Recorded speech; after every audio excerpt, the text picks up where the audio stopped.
அஸ்ஸலாமு அலைக்கும் வரஹ்மத்துல்லாஹி வபரகாத்துஹு. ஹஜ்ஜுக்கு செல்ல முடியாதவங்களுக்காக அல்லாஹ்வால கொடுக்கப்பட்ட ஒரு மிகப்பெரிய அருட்கொடை தான் இந்த அரஃபாவினுடைய நோன்பு.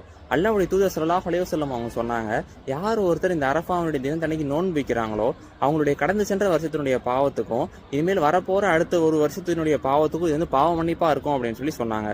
மேலும் அல்லாஹ்வுடைய தூதர் ஸல்லல்லாஹு அலைஹி வஸல்லம் அவங்க சொன்னாங்க, துவாக்களிலேயே சிறந்த துவா இந்த அரஃபாவினுடைய தினத்தன்னைக்கு கேட்கப்படக்கூடிய துவா அப்படின்னு சொல்லி சொன்னாங்க.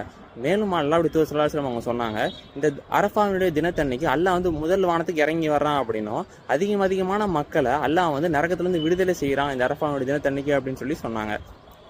லைலத்துல் கத்ர் இரவு ரமலானுடைய கடைசி 10 நாட்கள்ல என்னைக்குன்னு சொல்லி நமக்கு தெரியாது. இருந்தாலும் அதை தேடி நம்ம அமல்கள் செஞ்சுட்டு இருக்கோம். ஆனா இந்த துல்ஹஜ் மாதத்தினுடைய முதல் 10 நாட்கள்ல என்னைக்கு அரஃபானுடைய நாள்னு சொல்லி நமக்கு நல்லா தெரியும். அதனால இந்த நாளை வந்து எளிமையா கடந்து போயிடாம அல்லாஹ்வினுடைய அன்பையும் அருளையும் தேடி இந்த நாளை வந்து நல்ல முறையில நம்ம செலவிட முயற்சி செய்வோமாக. அஸ்ஸலாமு அலைக்கும் வரஹ்மத்துல்லாஹி வபரகாத்துஹு.